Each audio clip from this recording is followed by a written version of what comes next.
Olá, sejam bem-vindos ao CIOSP Online.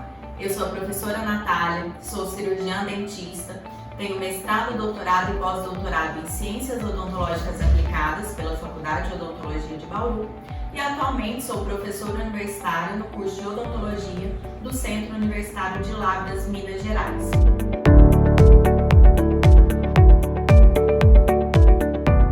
Hoje estou aqui a convite da Dental Speech para falar para vocês sobre a desmistificação do uso dos anestésicos locais na odontologia. Os anestésicos locais são drogas amplamente utilizadas na prática clínica odontológica e também são drogas consideradas seguras e bastante potentes na prevenção e no controle da dor. No entanto, há muitos mitos envolvendo a sua utilização. Muito porque há um medo exacerbado em relação às intercorrências que podem acontecer, à superdosagem, a processos alérgicos e também quando se trata de pacientes com necessidades especiais, como um paciente cardiopata, uma paciente gestante, um diabético. Então, na aula de hoje, nós vamos abordar os seguintes aspectos. O que é necessário para a realização de uma anestesia local segura? Quais os principais anestésicos utilizados na odontologia?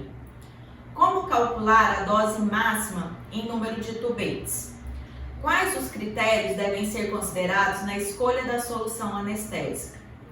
Quais as contraindicações da epinefrina? Os anestésicos funcionam em locais inflamados? Anestésicos locais e os seus principais efeitos adversos?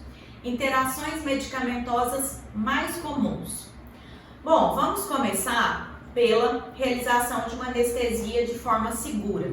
O que é preciso para que eu realize uma anestesia de forma segura?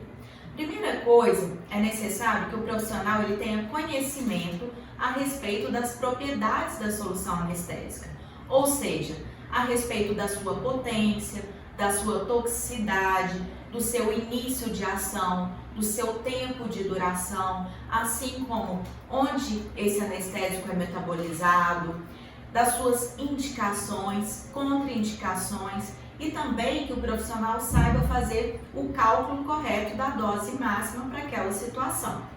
Além de saber esses aspectos relacionados à solução anestésica, também é preciso que o profissional domine a técnica. E para ele dominar a técnica, é preciso que ele tenha um conhecimento amplo de anatomia e das variações anatômicas principalmente. Para isso, tendo esse conhecimento, esse domínio, é importante que o profissional realize a técnica fazendo uma injeção de forma lenta, com cuidado, menos traumática possível, para que dessa forma a gente possa oferecer para o paciente um processo confortável. Além disso, dessa preocupação com a técnica, com as propriedades da solução anestésica, há uma preocupação também em relação ao manejo da ansiedade do seu paciente.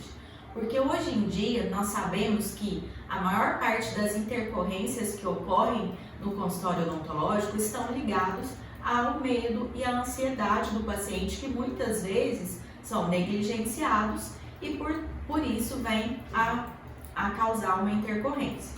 Então, nesse caso, para que eu tenha uma anestesia segura, é preciso que eu avalie o grau, a intensidade de ansiedade desse meu paciente.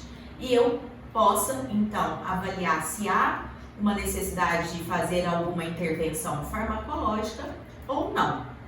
Nesse caso, eu estou pronto para realizar uma anestesia local de forma segura. Nosso próximo aspecto é quais os principais anestésicos utilizados na odontologia.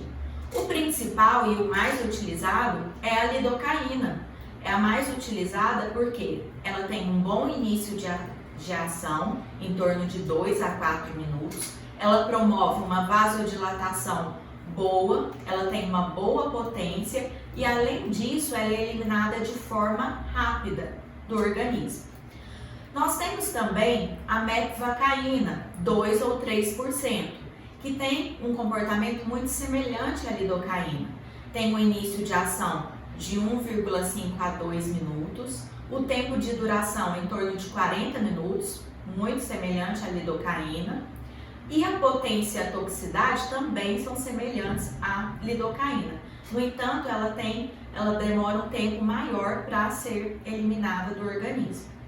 Comparando a lidocaína, a mepivacaína com a articaína ela vai ter o menor tempo de início de ação, ela é mais rápida, então em torno de 1 a 2 minutos, e ela tem um tempo de duração maior, de 60 a 75 minutos. Então ela tem uma maior potência quando comparada com a lidocaína e a mepivacaína.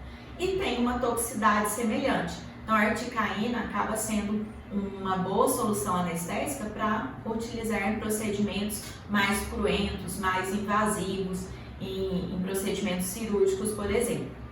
Nós temos também a prilocaína, que na maioria das vezes é associada com a felipressina, que é um vasoconstritor diferente, né, da epinefrina, que nós mais utilizamos. A prilocaína, ela tem uma ação vasodilatadora menor quando comparada com a lidocaína, ela tem uma potência semelhante e ela tem uma toxicidade mais baixa quando comparada com a lidocaína. Então a vantagem da prilocaína é essa toxicidade mais baixa. E nós temos ainda a bupivacaína. A bupivacaína, ela tem um início de ação mais longo, mais tardio, em torno de 10 a 16 minutos para esse início de ação. No entanto, ela tem uma duração muito extensa, longa, de 7 a 12 horas. Mas para que ela tenha essa duração tão extensa, ela vai ser mais potente e também mais tóxica que os demais. Então, nós temos que ter um certo cuidado e saber quando indicar a bupivacaína. Bom, além de conhecer os principais anestésicos, nós ainda vamos falar das indicações e contraindicações. Nós precisamos saber como calcular a dose máxima desses anestésicos. O que nós temos que fazer para calcular a dose máxima? A princípio, a gente tem que considerar a concentração do anestésico recomendada por uma literatura. Então, aqui nessa tabela que vocês estão vendo, que é uma tabela do livro do Eduardo Dias de Andrade, nós temos aqui os principais anestésicos e apresentando a dose máxima por quilo, a máxima absoluta e o número de tubéis. Então, esse cálculo, essa dose máxima que a gente acha na literatura, geralmente está voltada para um paciente em torno de 70 quilos. Mas a gente pode fazer esse cálculo de forma mais específica, de forma personalizada para aquele nosso paciente que está sendo atendido. Como que a gente faz esse cálculo? Levando em conta esses dados que nós temos na literatura, nós vamos utilizar 3 passos, como vocês podem ver aqui também. O primeiro passo, nós vamos descobrir quantos miligramas de anestésico possui cada tubete. Então, a gente vai fazer uma regra de 3 simples para descobrir essa concentração em miligramas. No segundo passo, nós vamos avaliar qual a dosagem máxima por peso. Então, nesse caso, já é importante eu saber o peso do meu paciente para que eu faça esse cálculo já adequado para aquela situação. E o terceiro passo, eu vou utilizar esses dados encontrados nos passos anteriores e vou descobrir ali qual o número máximo de tubetes para aquele paciente. Essa tabela do Eduardo Dias de Andrade, assim como essa do cálculo, nós temos presente no Guia Prático de Anestésicos, que foi escrito por mim em parceria com a Dental Speed, e vocês vão poder baixar como material complementar. Vamos dar continuidade aos nossos aspectos. Quais seriam os critérios que devem ser considerados na escolha da solução anestésica? Quais os critérios? Nós temos critérios clínicos e critérios sistêmicos, ou seja, vai depender desses 2 fatores. Então, em relação aos fatores clínicos, o que nós temos que considerar? O tipo de procedimento que vai ser realizado, se é um procedimento mais cruento, se é um procedimento mais simples, o tempo de duração, se eu preciso de um tempo mais extenso ou mais curto, a necessidade de uma hemostasia, ou seja, se um sangramento intenso pode vir a atrapalhar ali no momento da realização do procedimento e o controle da dor pós-operatório. Então, com base nesses fatores clínicos, nós dividimos os procedimentos em dois grupos: nos procedimentos considerados de curta e média duração e nos procedimentos considerados mais invasivos ou de maior tempo de duração, que geralmente a gente dá preferência para anestésicos de maior potência e também para as técnicas de bloqueio. Em relação aos fatores sistêmicos, nós temos que avaliar a condição sistêmica de cada paciente. Então, isso é muito particular, você deve fazer isso em cada consulta, diante de cada um dos seus pacientes. Então, a gente vai avaliar a presença de comorbidades, a situação clínica atual do paciente, o uso de medicamentos, para que a gente possa escolher a solução anestésica e também evitar possíveis intercorrências. Além de avaliar essas comorbidades, é importante saber se essas comorbidades estão compensadas ou não. Muitas vezes o paciente não sabe relatar, ele fala que está fazendo um acompanhamento médico, mas muitas vezes ele está muito tempo sem ter esse acompanhamento. Por isso que a avaliação dos sinais vitais no início da consulta é ideal para você já verificar ali uma possível variação numa frequência cardíaca, numa glicemia, na saturação de oxigênio, que isso pode já prevenir uma possível intercorrência. Então, avaliadas se essas comorbidades estão compensadas ou não, eu vou poder então partir para a escolha da solução anestésica ideal. A lidocaína, como eu falei para vocês, é a nossa solução anestésica mais utilizada. Mas nós temos muitos mitos envolvendo o uso do vasoconstritor, da epinefrina principalmente. Então, a lidocaína com a epinefrina, apesar desses mitos, ela é um anestésico que é muito indicado e utilizado devido à sua baixa toxicidade e à sua potência considerável. Então, até mesmo em pacientes gestantes, pacientes diabéticos, cardiopatas, pacientes hipertensos estágio 1 ou hipertenso controlado, um paciente asmático, a lidocaína com a epinefrina é indicada.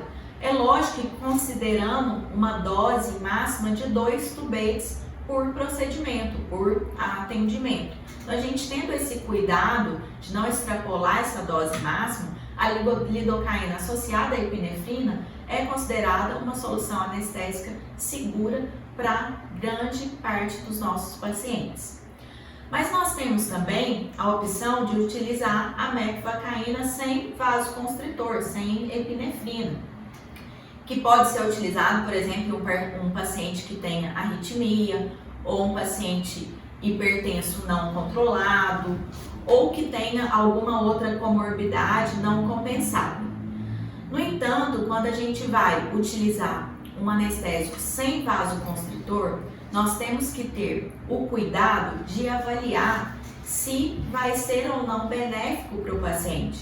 Porque os anestésicos sem vasoconstritor, ele vai ter um tempo de duração muito menor, ele não vai provocar uma hemostasia, o que pode vir a causar um grande desconforto para o paciente durante o procedimento. E caso o paciente venha ficar ansioso, sentir dor, isso pode gerar intercorrências mais graves do que o uso de um anestésico com o vasoconstritor. Mas muitas vezes, provavelmente muitos de vocês já receberam um encaminhamento médico, uma cartinha do médico falando que aquele paciente deve ser atendido utilizando uma solução anestésica sem vasoconstritor. O porquê que muitas vezes os médicos fazem essa indicação? Porque os médicos, eles consideram que os anestésicos locais utilizados na odontologia têm a mesma concentração do que os anestésicos locais utilizados na área médica, em ambiente hospitalar. E no ambiente hospitalar, o vasoconstritor presente na solução anestésica, ele está em alta concentração. Então, por isso, na maioria dos casos, os médicos recomendam a utilização de anestésicos sem vasoconstritor por considerar que nós iremos utilizar uma dose muito alta de vasoconstritor naquele paciente. Então, há esse descompasso entre o que o médico fala e o que a literatura indica, como por exemplo, ser seguro você utilizar a lidocaína com epinefrina num paciente que seja cardiopata. Então tudo isso deve ser considerado. O procedimento que vai ser feito é muito melhor que você utilize um anestésico com vasoconstritor para fazer uma cirurgia no tecido mole ou uma exodontia em um paciente cardiopata, onde você vai conseguir fazer esse procedimento de forma mais rápida, mais confortável, mais segura para o paciente, do que você fazer esse processo com um anestésico sem vasoconstritor e ser um procedimento totalmente desconfortável, longo para o paciente e que venha causar dor. Isso sim pode vir a gerar intercorrências. Então, no caso, é sempre necessário avaliar essa indicação da não utilização do vasoconstritor. Bom, além disso, de termos a opção de utilizar sem o vasoconstritor, nós temos um outro vasoconstritor que também é utilizado na odontologia, que é a felipressina. A felipressina, quando comparada à epinefrina, ela tem uma ação um pouco menor, porque ela vai provocar ali uma vasoconstrição menos intensa quando comparado com a epinefrina, que nós utilizamos com mais frequência. Mas nós podemos utilizar, em alguns casos, a felipressina associada à prilocaína para aqueles pacientes que tenham infarto recente ou tenha sofrido um AVC, ou um paciente que tem uma angina descontrolada, uma insuficiência cardíaca congestiva, ou que seja um hipertenso estágio 2, 3, ou até mesmo aqueles que têm alergia a sulfitos. Então, nesse caso, a prilocaína com a felipressina é bem indicada. A prilocaína ela não deve ser utilizada para pacientes gestantes e para pacientes anêmicos. Entre outros, nós podemos utilizá-la, ela é bem indicada principalmente nesses casos de cardiopatias não controladas. Bom, quando eu tenho um paciente que ele tem várias comorbidades e você fica ali diante de um paciente, combo, que você não sabe o que você vai utilizar, qual comorbidade considerar ou não, eu sempre indico você se direcionar pelaquela comorbidade que está não compensada ou que é mais grave para aquele paciente. Então, você praticamente, se o paciente é diabético, mas essa glicemia dele está controlada e ao mesmo tempo ele é hipertenso e essa hipertensão, a pressão dele está alterada, então você desconsidera a diabetes e dá ali uma preocupação maior para a comorbidade que não está compensada. Então a gente sempre tenta ir voltado para aquela escolha baseada na comorbidade não compensada ou na comorbidade mais grave para aquele paciente. Em relação às contraindicações da epinefrina, nós vamos ter, assim como eu citei agora há pouco, sobre o uso da prilocaína com a felipressina, que vai ser indicado nesses casos de contraindicação da epinefrina, os casos de cardiopatias não controladas, como arritmias cardíacas, uma insuficiência cardíaca não congestiva, uma angina do peito instável, ou um histórico de infarto agudo do miocárdio, ou de acidente vascular encefálico, ou pacientes hipertensos com uma pressão arterial acima de 16/10, ou com paciente histórico de alergia aos sulfitos, o que é bem raro. Mas nós temos também aqueles pacientes que fazem uso de substâncias como anfetamina, que é o fenoproporex, pode ser utilizado para emagrecimento, ou pacientes que façam uso de drogas psicoestimulantes que vão acabar tendo uma ação potencializada quando utilizado esse vasoconstritor como a epinefrina. Então, nesses casos, a epinefrina deve ser sim evitada. Uma outra questão que também envolve muitos mitos é a utilização dos anestésicos em locais inflamados. Então, quando você tem uma região de abscesso ou uma região infeccionada, muitas vezes os profissionais ficam em dúvidas se a solução anestésica vai conseguir agir naquele local ou não. Até porque, às vezes, o paciente relata que a anestesia não está funcionando, não pegou. O que acontece? Os anestésicos, eles não vão deixar de agir. A inflamação não vai impedir a ação do anestésico. Mas a inflamação, ela vai causar diversas alterações no tecido, incluindo uma redução do pH local. E essa redução do pH local que vai interferir na ação da solução anestésica, diminuindo então a sua potência. Então, nesses casos, o que nós podemos fazer do ponto de vista clínico? Nós vamos escolher fazer uma anestesia mais distante dessa área infeccionada, inflamada, dar preferência por anestesias de bloqueio. Então, às vezes você acaba utilizando uma anestesia de bloqueio para evitar uma infiltrativa na região inflamada. Utilizar uma quantidade maior de solução anestésica. É lógico que seguindo os cálculos, que nós fizemos de cálculo de dose máxima. E nós temos também na literatura algumas associações do bicarbonato de sódio a essa solução anestésica para alcalinizar, para manter, elevar esse pH ácido para a escala do pH mais neutro e a gente ter uma ação anestésica normal. Mas fiquem com essa dica que a inflamação não vai impedir a ação anestésica, ela apenas vai reduzir devido a essa redução do pH. Nós temos também muitos mitos envolvendo os efeitos adversos e geralmente as pessoas acreditam que esses efeitos adversos mais comuns são os processos alérgicos, os processos imunológicos.